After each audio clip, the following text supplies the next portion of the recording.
being from North Carolina, from being here with you, the importance of buy-in from all the agencies that we deal with. How did that factor in North Carolina? How did that come to be that everybody just said, "Hey, we're all going to work together"? Really, we were fortunate to have some members in the state legislature that, I think they saw it before pretty much anybody else, the value back in 2014 timeframe. So we kind of had a good start from the beginning there. And then the team that came before me did a great job of showing the wins, talking about the PR. I know that's not a strength of mine, but it was definitely a strength of theirs to show the wins. They focused on medical delivery first in terms of the broader state programs, which, it's hard for someone to say no to medical delivery, right? So, especially now, right? They were definitely not fortunate, I guess, but current circumstances, definitely helped that we were doing medical deliveries. And having those, once you start to get kind of the good press, people want to be involved. They want to have their name associated with it within the political realm. And so it kind of starts building itself there. And then internally, we really tried to focus on having a squeeze effect on the different DOT highway divisions. We've been meeting with the divisions one at a time, kind of talking to the engineering techs and the people that are actually out there doing the work. And then we're also trying to meet with the engineer at the very top. And I think that's important because you want to show the people at the bottom level, this is how it's going to save your time, right? You can talk about money, but in DOT, they're not spending their money anyway. But you are spending their time. So if you can show them, like, look, this is how you have to spend a little bit of time now to learn, but once you do that, you're going to be saving time. Show them that. And then you also have to get that top support to allow them to have some time to focus purely on the drones, right? If they're trying to learn drones on the side as just, something they've assigned themselves, you won't have as much success as if their boss has said, this is part of your job now. I want you to go learn this and dedicate time to it and treat it seriously. And so we've been trying to squeeze them down, if you will, that way. Yeah. Perfect. Bryan, kind of lumping this all together from a training and standards perspective, for those people who are watching and wanting to start a UAS program, what are some words of wisdom from you on, how do they start these bonds? Like, how do they start this buy-in? What are some of the first steps that they can do to begin this? Call me. I'm just kidding. No, I think, like I had reiterated before, is where is the need coming from? I'll be honest with you, on this call right now, we've got, two very separate organizations that are using drones. You've got two state Department of Transportations. You've got a municipality police department using drones, very different than commercial. And the folks on this call are all public, so everybody's incentivized by different things. Everybody's resourcing comes from different places. I lived in the DoD world for 20 years, 2 tours of the Pentagon, and it's not about the money, it's all about the money. And it's all about defending your budget and getting a budget. And that's similar at the state level, and it trickles all the way down to the local law enforcement, to the policing, the fire, all of it. And everybody's got a budget, but the reality is in commercial world, it's not much different. So when you're talking about incorporating new technology, you've really got to be able to show that ROI. That's why, from our perspective, we have really long discovery calls with folks to try to peel back the onion. And again, I get back to, what are you looking to achieve? How are you doing it now? Are you putting people in harm's way? Clearly, saving people's lives is the most important part, but drones aren't saving everyone's life. You know what I mean? It's very different from going and using a FLIR for a hostage rescue takedown to keep the police or FBI guys out of harm's way because the shooter's in the front. You can breach in the back without hurting anybody, and there aren't bullets flying everywhere. That's a much different situation than going and doing a roof inspection or a bridge inspection, or climbing a tower. Highly dangerous. Climbing a 2,000-foot tower. There's a lot of value in using drones for a pre-climb survey, because again, the more times you go vertical, the more likely you are to have an accident, right? So if you can reduce those numbers by spending very little on something that can go find out where the problem is, what the problem is, what you need to do to fix, you climb once, you're in better condition. But I think it's important for people to do their homework as best they can. However, I will say from a business perspective and what we do, what we see a lot is that people will absolutely do it the wrong way. I can't tell you how many police departments or fire departments have gone out and flown a drone, and there it sits on their shelf for 9 months to 24 months. They went and spent all their money on buying that drone. They got it, but now they don't know how to use it. They don't know how to fly it. May not even be the right aircraft. There might be security issues with it. Who knows? 100 times it's happened. On the commercial side, people will go out, maybe they'll buy kit, maybe they won't. They'll spend a bunch of money to go to shows. They'll go to somewhere like Exponential or InterDrone or commercial UAV, and they'll be completely overwhelmed because although those shows are awesome for people like us that live in this world, it is mind-blowing how hard it is to digest everything. And everybody there is trying to sell you something. They're all trying to sell you a solution, and they're all experts. So it's super difficult. There's a lot of time wasted, whereby, for me, if I wanted to go put a cool TV and surround sound, I'm going to go pay Geek Squad, and I'm going to have them do it right. I am not a technical guy. I do not like installing things. I do not like building things. I can't stand it, and I'm not good with it. I outsource it, and I know it'll be done once, right? There's companies that can do that can help and make sure that you do it the right way. And that's essentially kind of what we do.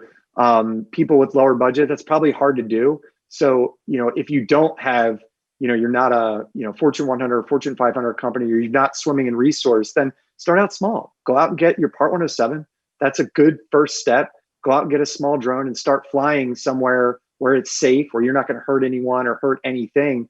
And then put together a business case to try to see if it'll provide value for your company. Because ultimately, no matter where you're at, if you're not increasing the bottom line or providing some sort of value added safety, it's not gonna get any traction. That's kind of what we see when we go through a lot of these discovery calls with across the board, you name it, public service, commercial, civil, state authorities, shoot, even regulators we've worked with, building out regulation. Guess what? They have a budget too. They have a tender process. Everybody does. So you just got to figure out, do you have that advocate to be able to move forward with the program, and what are the blockers going to be? Goal is to remove them if you want to move forward. Awesome. Thank you so much. Gentlemen, we have hit our time.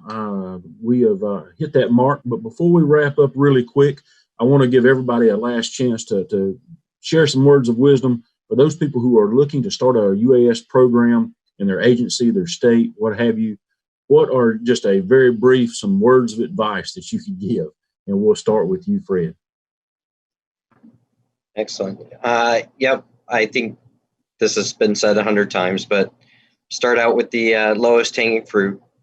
Easy operations, easy data to collect that's going to meet your whatever intended goal that you have. Once you do that, once you show a positive use, it'll start snowballing.